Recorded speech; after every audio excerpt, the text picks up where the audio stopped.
الرحمن علم القرآن خلق الإنسان علمه البيان. صلی اللہ علیہ وسلم کی قبر کی توسیعات کتنے مراحل سے گزری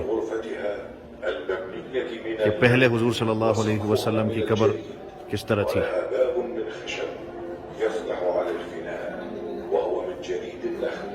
ولا سقف له وله باب من الجهة الغربية يفتح على المسجد النبوي. المرحلة الثانية دوسرا مرحلہ حضور پاک صلی اللہ علیہ وسلم کی قبر مبارک پر پردہ لگانا جو عائشہ رضی اللہ عنہا کی طرف سے لگایا گیا تھا.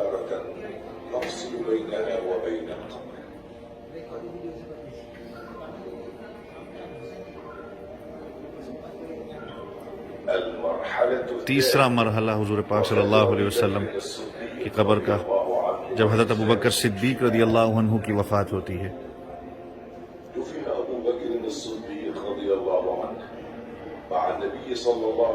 جب ان کو حضور پاک صلی اللہ علیہ وسلم کے پہلو میں دفن کیا گیا تو حضرت عائشہ رضی اللہ عنہا نے پردہ تھوڑا سا آگے کیا.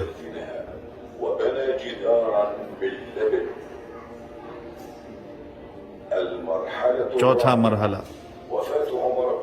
عمر رضی اللہ عنہ کی وفات جب ہوتی ہے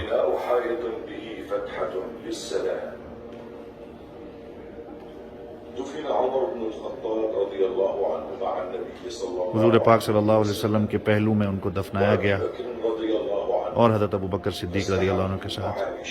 حالانکہ وہ نامحرم تھے ام المؤمنین کے لیے تو انہوں نے دیوار بنا لی. ام المؤمنین عائشہ رضی اللہ عنہ نے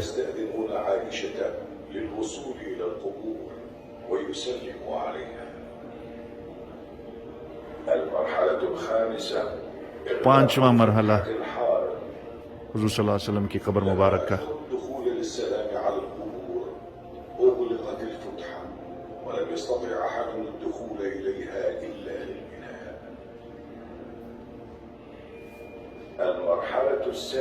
چھٹا مرحلہ ام المؤمنین عائشہ رضی اللہ عنہ کی وفات اور دروازہ حجرے کا بند کر دیا گیا. پھر اس کے بعد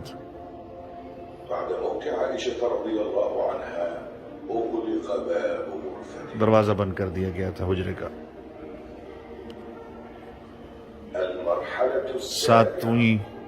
ساتواں مرحلہ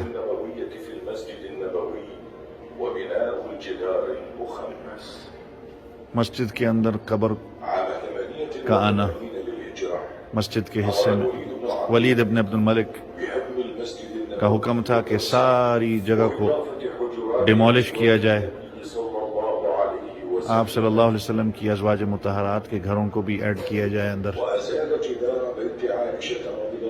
انہوں نے ساری اس برک وال اس دیوار کو توڑا اور دوبارہ سے تعمیر کی گئی بغیر کسی دروازے اور کھڑکی کے تاکہ کوئی بھی اندر نہ جا سکے.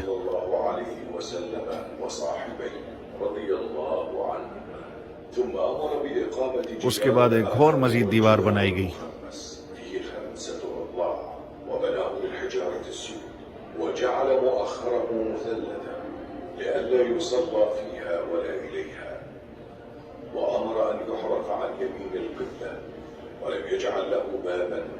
کوئی دروازہ اور کھڑکی اس پہ نہیں بنائی گئی تھی